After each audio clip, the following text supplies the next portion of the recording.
Good evening, and thank you for joining me for another Boring Books for Bedtime.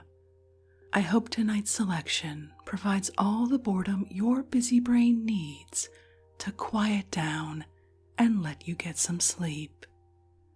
So find a comfortable spot, adjust your volume, take a nice deep breath in, let it out slowly, and off we go.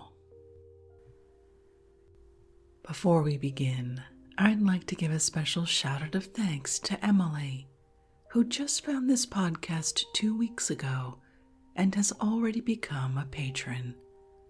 Emily, thank you so much for your support. It makes this podcast possible, and it's much appreciated. If you're interested in supporting this podcast and the perks available only to subscribers, you'll find a link to the Patreon in the show description. Now, let's get to the reading.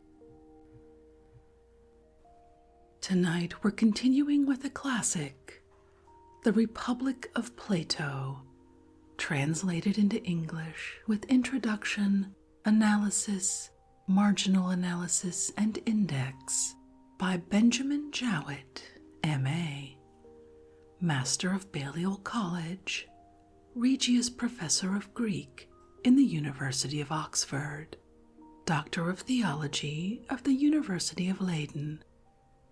Published in 3 volumes, Oxford, Clarendon Press, 1888. Let's pick up where we left off in the introduction and analysis, and Socrates' description of the perfect society. Here follows a rustic picture of their way of life. They spend their days in houses which they have built for themselves. They make their own clothes and produce their own corn and wine. Their principal food is meal and flour, and they drink in moderation. They live on the best of terms with each other, and take care not to have too many children. But, said Glaucon, interposing, are they not to have a relish? Certainly, they will have salt and olives and cheese, vegetables and fruits, and chestnuts to roast at the fire. 'Tis a city of pigs, Socrates. Why, I replied, what do you want more? Only the comforts of life, sofas and tables, also sauces and sweets. I see, you want not only a state, but a luxurious state, and possibly in the more complex frame we may sooner find justice and injustice. Then the fine arts must go to work. Every conceivable instrument and ornament of luxury will be wanted. There will be dancers, painters, sculptors, musicians, cooks, barbers, tire women, nurses, artists, swineherds and neatherds too for the animals, and physicians to cure the disorders of which luxury is the source. To feed all these superfluous mouths, we shall need a part of our neighbors' land, and they will want a part of ours. And this is the origin of war, which may be traced to the same causes as other political evils. Our city will now require the slight addition of a camp, and the citizen will be converted into a soldier. But then again, our old doctrine of the division of labor must not be forgotten. The art of war cannot be learned in a day, and there must be a natural aptitude for military duties. There will be some warlike natures who have this aptitude, dogs keen of scent, swift of foot to pursue, and strong of limb to fight. and as spirit is the foundation of courage, such natures, whether of men or animals, will be full of spirit. But these spirited natures are apt to bite and devour one another. The union of gentleness to friends and fierceness against enemies appears to be an impossibility, and the guardian of a state requires both qualities. Who then can be a guardian? The image of the dog suggests an answer. For dogs are gentle to friends and fierce to strangers. Your dog is a philosopher who judges by the rule of knowing or not knowing, and philosophy, whether in man or beast, is the parent of gentleness. The human watchdogs must be philosophers or lovers of learning, which will make them gentle. And how are they to be learned without education? But what shall their education be? Is any better than the old-fashioned sort, which is comprehended under the name of music and gymnastic? Music includes literature, and literature is of two kinds, true and false. What do you mean? He said. I mean that children hear stories before they learn gymnastics, and that the stories are either untrue or have at most 1 or 2 grains of truth in a bushel of falsehood. Now early life is very impressible, and children ought not to learn what they will have to unlearn when they grow up. We must therefore have a censorship of nursery tales, banishing some and keeping others. Some of them are very improper, as we may see in the great instances of Homer and Hesiod, who not only tell lies, but bad lies, stories about Uranus and Saturn, which are immoral as well as false, and which should never be spoken of to young persons, or indeed at all, or if at all, then in a mystery, after the sacrifice, not of an Eleusinian pig, but of some unprocurable animal. Shall our youth be encouraged to beat their fathers by the example of Zeus, or our citizens be incited to quarrel by hearing or seeing representations of strife among the gods? Shall they listen to the narrative of Hephaestus binding his mother, and of Zeus sending him flying for helping her when she was beaten? Such tales may possibly have a mystical interpretation, but the young are incapable of understanding allegory. If anyone asks what tales are to be allowed, we will answer that we are legislators and not bookmakers. We only lay down the principles according to which books are to be written. To write them is the duty of others. And our first principle is that God must be represented as he is, not as the author of all things, but of good only. We will not suffer the poets to say that he is the steward of good and evil, or that he has 2 casks full of destinies, or that Athena and Zeus incited Pandarus to break the treaty, or that God caused the sufferings of Niobe, or of Pelops, or the Trojan War, or that he makes men sin when he wishes to destroy them. Either these were not the actions of the gods, or God was just, and men were the better for being punished, but that the deed was evil and God the author is a wicked, suicidal fiction which we will allow no one, old or young, to utter. This is our first and great principle. God is the author of good only. And the second principle is like unto it. With God is no variableness or change of form. Reason teaches us this, for if we suppose a change in God, he must be changed either by another or by himself. By another, but the best works of nature and art and the noblest qualities of mind are least liable to be changed by any external force. By himself, but he cannot change for the better. He will hardly change for the worse. He remains forever fairest and best in his own image. Therefore, we refuse to listen to the poets who tell us of Hera begging in the likeness of a priestess, or of other deities who prowl about at night in strange disguises. All that blasphemous nonsense with which mothers fool the manhood out of their children must be suppressed.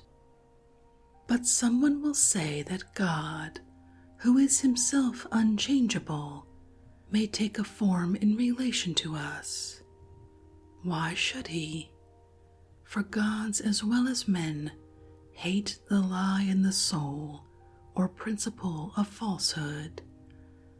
And as for any other form of lying, which is used for a purpose and is regarded as innocent in certain exceptional cases, what need have the gods of this? For they are not ignorant of antiquity like the poets, nor are they afraid of their enemies, nor is any madman a friend of theirs. God then is true. He is absolutely true. He changes not. He deceives not by day or night, by word or sign. This is our second great principle. God is true. Away with the lying dream of Agamemnon in Homer, and the accusation of Thetis against Apollo in Aeschylus. In order to give clearness to his conception of the state, Plato proceeds to trace the first principles of mutual need and of division of labor in an imaginary community of 4 or 5 citizens. Gradually, this community increases. The division of labor extends to countries. Imports necessitate exports. A medium of exchange is required, and retailers sit in the marketplace to save the time of the producers. These are the steps by which Plato constructs the first or primitive state, introducing the elements of political economy by the way. As he is going to frame a second or civilized state, the simple naturally comes before the complex. He indulges, like Rousseau, in a picture of primitive life, an idea which has indeed often had a powerful influence on the imagination of mankind. But he does not seriously mean to say that one is better than the other, nor can any inference be drawn from the description of the first state taken apart from the second, such as Aristotle appears to draw in the Politics. We should not interpret a Platonic dialogue any more than a poem or a parable in too literal or matter-of-fact a style. On the other hand, when we compare the lively fancy of Plato with the dried-up abstractions of modern treatises on philosophy, we are compelled to say with Protagoras that the mythus is more interesting.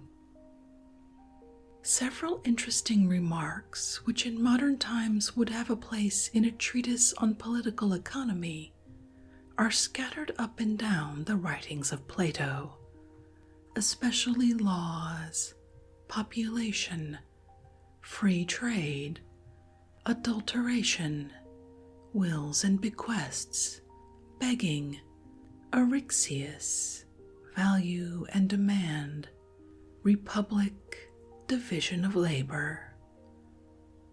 The last subject, and also the origin of retail trade, is treated with admirable lucidity in the second book of the Republic. But Plato never combined his economic ideas into a system, and never seems to have recognized that trade is one of the great motive powers of the state and of the world. He would make retail traders only of the inferior sort of citizens, though he remarks, quaintly enough, that if only the best men and the best women everywhere were compelled to keep taverns for a time, or to carry on retail trade, etc., then we should know how pleasant and agreeable all these things are. The disappointment of Glaucon at the city of pigs, the ludicrous description of the ministers of luxury in the more refined estate, and the afterthought of the necessity of doctors, the illustration of the nature of the guardian taken from the dog, the desirableness of offering some almost unprocurable victim when impure mysteries are to be celebrated, the behavior of Zeus to his father and of Hephaestus to his mother, are touches of humor which have also a serious meaning. In speaking of education, Plato rather startles us by affirming that a child must be trained in falsehood first, and in truth afterwards. Yet this is not very different from saying that children must be taught through the medium of imagination as well as reason, that their minds can only develop gradually, and that there is much which they must learn without understanding. This is also the substance of Plato's view, though he must be acknowledged to have drawn the line somewhat differently from modern ethical writers respecting truth and falsehood. To us, economies or accommodations would not be allowable unless they were required by the human faculties, or necessary for the communication of knowledge to the simple and ignorant. We should insist that the word was inseparable from the intention, and that we must not be falsely true. But Plato would limit the use of fictions only by requiring that they should have a good moral effect, and that such a dangerous weapon as falsehood should be employed by the rulers alone and for great objects. A Greek in the age of Plato attached no importance to the question whether his religion was an historical fact. He was just beginning to be conscious that the past had a history, but he could see nothing beyond Homer and Hesiod. Whether their narratives were true or false did not seriously affect the political or social life of Hellas. Men only began to suspect that they were fictions when they recognized them to be immoral. And so in all religions, the consideration of their morality comes first, afterwards the truth of the documents in which they are recorded, or of the events natural or supernatural which are told of them. But in modern times, and in Protestant countries perhaps more than in Catholic, we have been too much inclined to identify the historical with the moral, and some have refused to believe in religion at all, unless a superhuman accuracy was discernible in every part of the record. The facts of an ancient or religious history are amongst the most important of all facts, but they are frequently uncertain, and we only learn the true lesson which is to be gathered from them when we place ourselves above them. These reflections tend to show that the difference between Plato and ourselves, though not unimportant, is not so great as might at first sight appear, for we should agree with him in placing the moral before the historical truth of religion, and generally in disregarding those errors or misstatements of fact which necessarily occur in the early stages of all religions. We know also that changes in the traditions of a country cannot be made in a day, and are therefore tolerant of many things which science and criticism would condemn.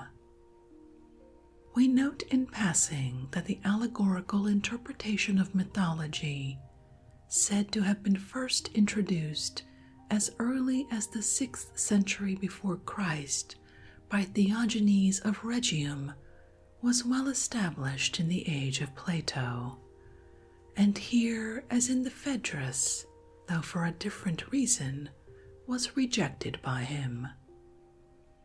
That anachronisms, whether of religion or law, when men have reached another stage of civilization, should be got rid of by fictions, is in accordance with universal experience.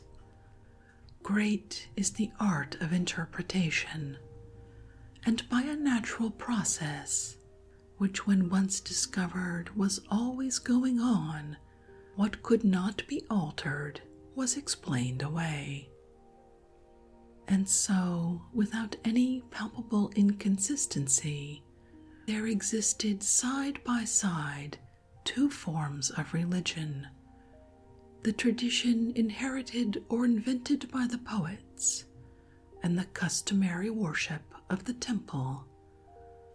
On the other hand, there was the religion of the philosopher, who was dwelling in the heaven of ideas, but did not therefore refuse to offer a cock to Aesculapius, or to be seen saying his prayers at the rising of the sun. At length, the antagonism between the popular and philosophical religion, never so great among the Greeks as in our own age, disappeared, and was only felt like the difference between the religion of the educated and uneducated among ourselves. The Zeus of Homer and Hesiod easily passed into the royal mind of Plato. The giant Heracles became the knight-errant and benefactor of mankind. These and still more wonderful transformations were readily effected by the ingenuity of Stoics and Neoplatonists in the 2 or 3 centuries before and after Christ. The Greek and Roman religions were gradually permeated by the spirit of philosophy. Having lost their ancient meaning, they were resolved into poetry and morality, and probably were never purer than at the time of their decay, when their influence over the world was waning. A singular conception which occurs towards the end of the book is the lie in the soul. This is connected with the Platonic and Socratic doctrine that involuntary ignorance is worse than voluntary. The lie in the soul is a true lie, the corruption of the highest truth, the deception of the highest part of the soul, from which he who is deceived has no power of delivering himself. For example, to represent God as false or immoral, or, according to Plato, as deluding men with appearances, or as the author of evil, or again to affirm with Protagoras that knowledge is sensation, or that being is becoming, or with Thrasymachus that might is right, would have been regarded by Plato as a lie of this hateful sort, the greatest unconsciousness of the greatest untruth. For example, if in the language of the Gospels, he who was blind were to say, "I see," is another aspect of the state of mind which Plato is describing. The lie in the soul may be further compared with the sin against the Holy Ghost, allowing for the difference between Greek and Christian modes of speaking. To this is opposed the lie in words, which is only such a deception as may occur in a play or poem, or allegory or figure of speech, or in any sort of accommodation, which, though useless to the gods, may be useful to men in certain cases. Socrates is here answering the question which he had himself raised about the propriety of deceiving a madman, and he is also contrasting the nature of God and man. For God is truth, but mankind can only be true by appearing sometimes to be partial or false. Reserving for another place the greater questions of religion or education, we may note further 1. The approval of the old traditional education of Greece. 2. The preparation which Plato is making for the attack on Homer and the poets. 3. The preparation which he is also making for the use of economies in the state. 4. The contemptuous and at the same time euphemistic manner in which here as below he alludes to the chronique scandaleuse of the gods. Book 3. There is another motive in purifying religion, which is to banish fear, for no man can be courageous who is afraid of death, or who believes the tales which are repeated by the poets concerning the world below. They must be gently requested not to abuse hell. They may be reminded that their stories are both untrue and discouraging.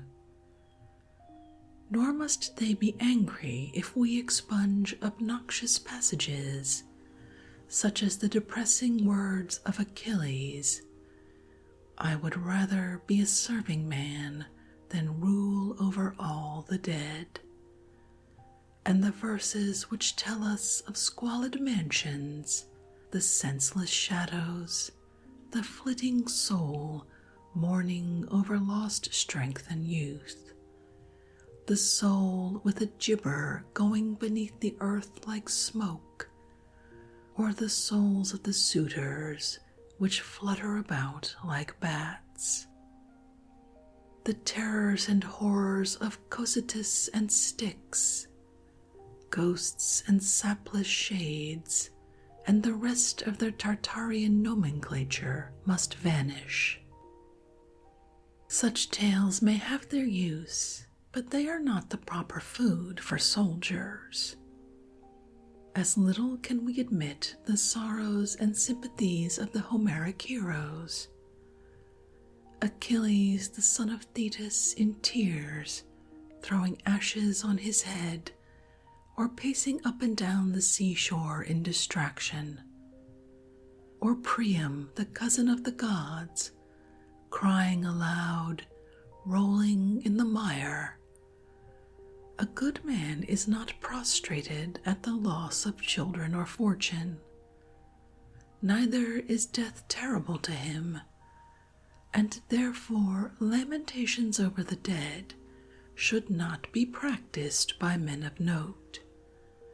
They should be the concern of inferior persons only, whether women or men. Still worse is the attribution of such weakness to the gods, as when the goddesses say, "Alas, my travail," or worst of all, when the King of Heaven himself laments his inability to save Hector, or sorrows over the impending doom of his dear Sarpedon. Such a character of God, if not ridiculed by our young men, is likely to be imitated by them. Nor should our citizens be given to excess of laughter. Such violent delights are followed by a violent reaction. The description in the Iliad of the gods shaking their sides at the clumsiness of Hephaestus will not be admitted by us, certainly not. Truth should have a high place among the virtues, for falsehood, as we were saying, is useless to the gods, and only useful to men as a medicine. But this employment of falsehood must remain a privilege of state. The common man must not in return tell a lie to the ruler, any more than a patient would tell a lie to the physician, or the sailor to the captain. In the next place, our youth must be temperate, and temperance consists in self-control and obedience to authority. That is a lesson which Homer teaches in some places. The Achaeans marched on breathing prowess, in silent awe of their leaders, but a very different one in other places. O heavy with wine, who hast the eyes of a dog, but the heart of a stag. Language of the latter kind will not impress self-control on the minds of youth. The same may be said about his praises of eating and drinking and his dread of starvation. Also about the verses in which he tells of the rapturous loves of Zeus and Hera, or of how Hephaestus once detained Ares and Aphrodite in a net on a similar occasion. There is a nobler strain heard in the words, "Endure, my soul, thou hast endured worse." Nor must we allow our citizens to receive bribes, or say, "Gifts persuade the gods, gifts reverend kings," or to applaud the ignoble advice of Phoenix to Achilles that he should get money out of the Greeks before he assisted them, or the meanness of Achilles himself in taking gifts from Agamemnon, or his requiring a ransom for the body of Hector, or his cursing of Apollo, or his insolence to the river god Scamander, or his dedication to the dead Patroclus of his own hair, which had been already dedicated to the other river god Spercheius, or his cruelty in dragging the body of Hector round the walls and slaying the captives at the pyre. Such a combination of meanness and cruelty in Chiron's pupil is inconceivable.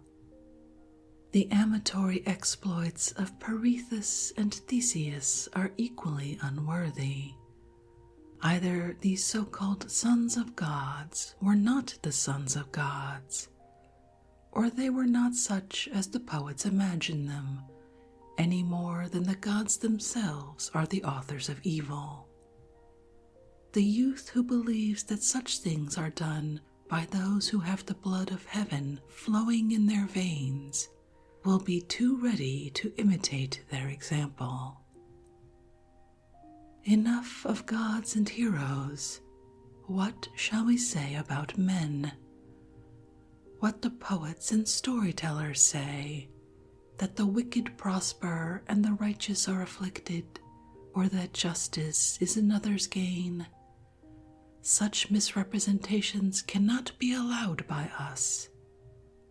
But in this we are anticipating the definition of justice, and had therefore better defer to inquiry.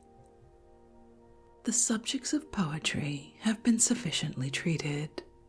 Next follows style.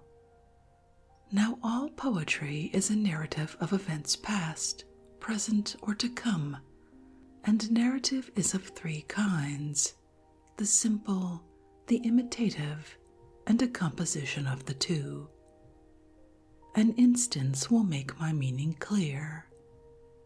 The first scene in Homer is of the last or mixed kind, being partly description and partly dialogue.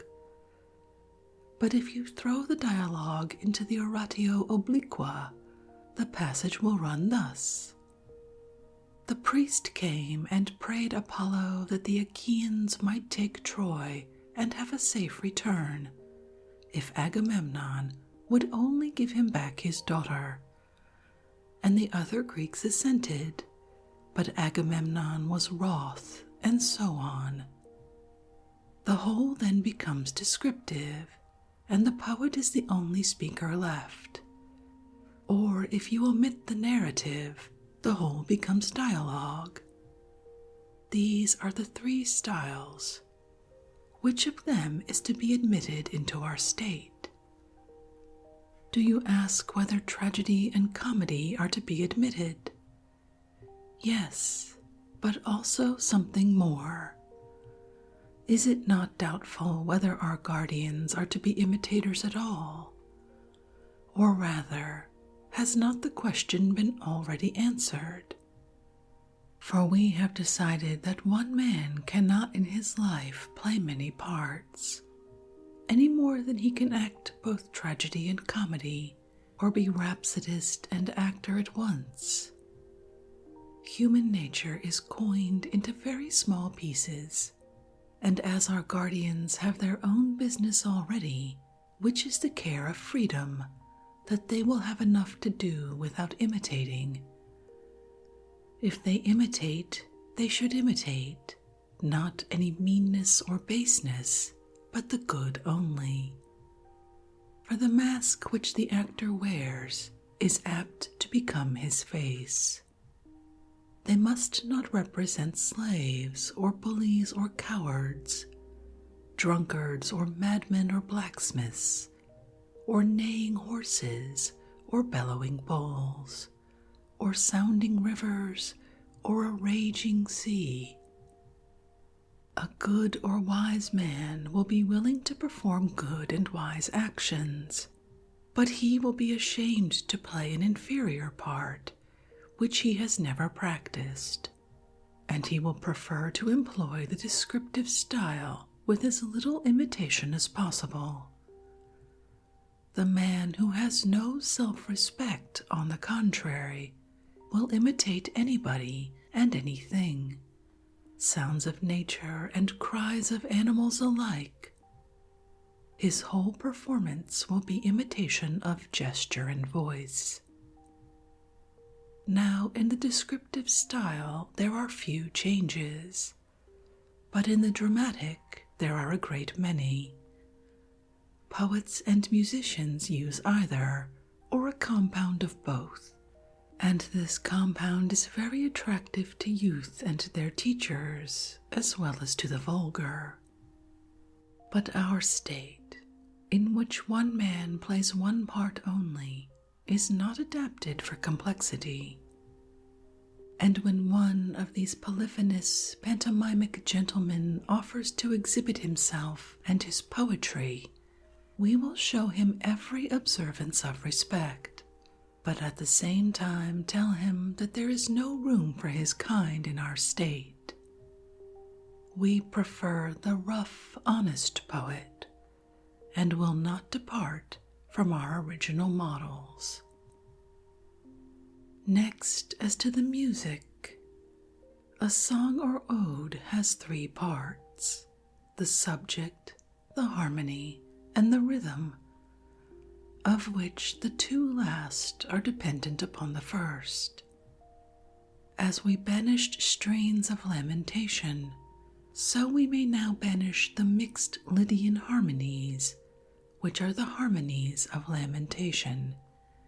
And as our citizens are to be temperate, we may also banish convivial harmonies, such as the Ionian and pure Lydian. Two remain, the Dorian and Phrygian, the first for war, the second for peace, the one expressive of courage, the other of obedience or instruction or religious feeling. And as we reject varieties of harmony, we shall also reject the many-stringed, variously shaped instruments which give utterance to them, and in particular the flute, which is more complex than any of them. The lyre and the harp may be permitted in the town, and the panpipes in the fields. Thus we have made a purgation of music, and will now make a purgation of meters. These should be like the harmonies, simple and suitable to the occasion. There are 4 notes of the tetrachord, and there are 3 ratios of meter: 3-2, 2-2, 2-1, which have all their characteristics, and the feet have different characteristics as well as the rhythms. But about this you and I must ask Damon, the great musician, who speaks, if I remember rightly, of a martial measure as well as of dactylic, trochaic, and iambic rhythms, which he arranges so as to equalize the syllables with one another, assigning to each the proper quantity. We only venture to affirm the general principle that the style is to conform to the subject and the meter to the style, and that the simplicity and harmony of the soul should be reflected in them all. This principle of simplicity has to be learnt by everyone in the days of his youth, and may be gathered anywhere from the creative and constructive arts, as well as from the forms of plants and animals. Other artists as well as poets should be warned against meanness or unseemliness. Sculpture and painting equally with music must conform to the law of simplicity. He who violates it cannot be allowed to work in our city and to corrupt the taste of our citizens, for our guardians must grow up, not amid images of deformity which will gradually poison and corrupt their souls, but in a land of health and beauty, where they will drink in from every object sweet and harmonious influences. And of all these influences, the greatest is the education given by music, which finds a way into the innermost soul and imparts to it the sense of beauty and of deformity. At first the effect is unconscious, but when reason arrives, then he who has been thus trained welcomes her as the friend whom he always knew. As in learning to read, first we acquire the elements or letters separately, and afterwards their combinations, and cannot recognize reflections of them until we know the letters themselves. In like manner, we must first attain the elements or essential forms of the virtues, and then trace their combinations in life and experience. There is a music of the soul which answers to the harmony of the world, and the fairest object of a musical soul is the fair mind in the fair body. some defect in the latter may be excused, but not in the former. Enough has been said of music, which makes a fair ending with love. Next, we pass on to gymnastics, about which I would remark that the soul is related to the body as a cause to an effect, and therefore if we educate the mind, we may leave the education of the body in her charge, and need only give a general outline of the course to be pursued. In the first place, the guardians must abstain from strong drink, for they should be the last persons to lose their wits. Whether the habits of the palestra are suitable to them is more doubtful, for the ordinary gymnastic is a sleepy sort of thing, and if left off suddenly is apt to endanger health. But our warrior athletes must be wide-awake dogs, and must also be inured to all changes of food and climate. Hence they will require a simpler kind of gymnastic, akin to their simple music, and for their diet a rule may be found in Homer, who feeds his heroes on roast meat only, and gives them no fish, although they are living at the seaside, nor boiled meats, which involve an apparatus of pots and pans. And if I am not mistaken, he nowhere mentions sweet sauces. Sicilian cookery and Attic confections and Corinthian courtesans, which are to gymnastics what Lydian and Ionian melodies are to music, must be forbidden. Where gluttony and intemperance prevail, the town quickly fills with doctors and pleaders, and law and medicine give themselves airs as soon as the freemen of a state take an interest in them. But what can show a more disgraceful state of education than to have to go abroad for justice because you have none of your own at home? And yet there is a worse stage of the same disease, when men have learned to take a pleasure and pride in the twists and turns of the law, not considering how much better it would be for them so to order their lives as to have no need of a nodding justice. And there is a like disgrace in employing a physician, not for the cure of wounds or epidemic disorders, but because a man has, by laziness and luxury, contracted diseases which were unknown in the days of Asclepius. How simple is the Homeric practice of medicine! Eurypylus, after he has been wounded, drinks a posset of Pramnian wine, which is of a heating nature. And yet the sons of Asclepius blame neither the damsel who gives him the drink, nor Patroclus who is attending on him. The truth is that this modern system of nursing diseases was introduced by Herodicus the trainer, who, being of a sickly constitution, by a compound of training and medicine, tortured first himself and then a good many other people, and lived a great deal longer than he had any right.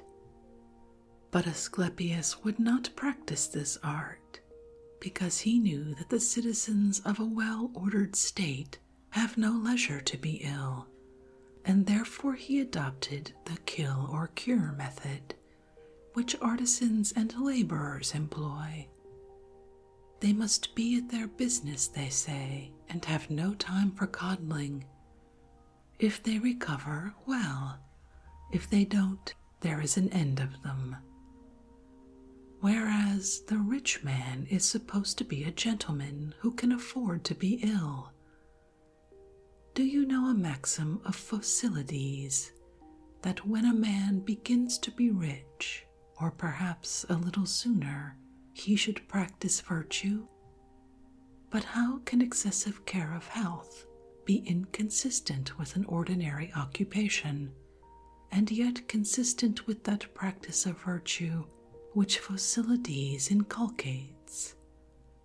When a student imagines that philosophy gives him a headache, he never does anything. He is always unwell. This was the reason why Asclepius and his sons practiced no such art. They were acting in the interest of the public, and did not wish to preserve useless lives, or raise up a puny offspring to wretched sires. Honest diseases they honestly cured, and if a man was wounded they applied the proper remedies, and then let him eat and drink what he liked. But they declined to treat intemperate and worthless subjects, even though they might have made large fortunes out of them. As to the story of Pindar, that Asclepius was slain by a thunderbolt for restoring a rich man to life, that is a lie. Following our old rule, we must say either that he did not take bribes, or that he was not the son of a god. Glaucon then asks Socrates whether the best physicians and the best judges will not be those who have had severally the greatest experience of diseases and of crimes. Socrates draws a distinction between the two professions. The physician should have had experience of disease in his own body, for he cures with his mind and not with his body. But the judge controls mind by mind, and therefore his mind should not be corrupted by crime. Where then is he to gain experience? How is he to be wise and also innocent? When young, a good man is apt to be deceived by evildoers, because he has no pattern of evil in himself, and therefore the judge should be of a certain age. His youth should have been innocent, and he should have acquired insight into evil not by the practice of it, but by the observation of it in others. This is the ideal of a judge. The criminal turned detective is wonderfully suspicious, but when in company with good men who have experience, he is at fault, for he foolishly imagines that everyone is as bad as himself. This is the sort of medicine, and this the sort of law which will prevail in our state. They will be healing arts to better natures, but the evil body will be left to die by the one, and the evil soul will be put to death by the other, and the need of either will be greatly diminished by good music, which will give harmony to the soul, and good gymnastic, which will give health to the body. Not that this division of music and gymnastic really corresponds to soul and body, for they are both equally concerned with the soul, which is tamed by the one and aroused and sustained by the other. The two together supply our guardians with their twofold nature. The passionate disposition, when it has too much gymnastic, is hardened and brutalized.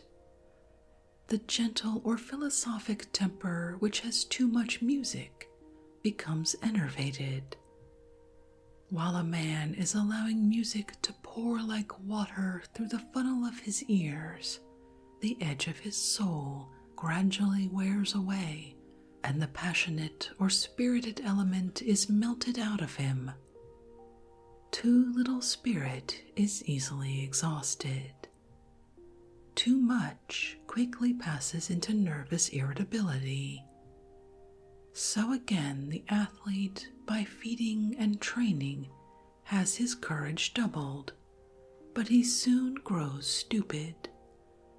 He is like a wild beast, ready to do everything by blows and nothing by counsel or policy. There are two principles in man, reason and passion, and to these, not to the soul and body, the two arts of music and gymnastic correspond. He who mingles them in harmonious concord is the true musician. He shall be the presiding genius of our state.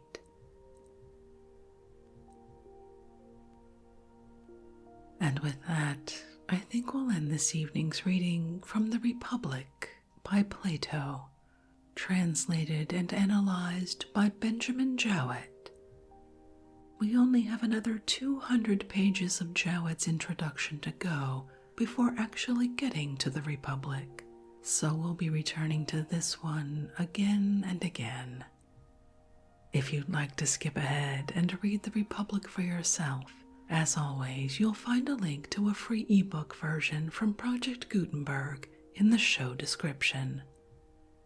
If you'd like to connect or suggest a boring book you'd like to hear read, the best place to do so is on Twitter at BoringBooksPod, or send me a note on our website, www.boringbookspod.com. I always love hearing from you.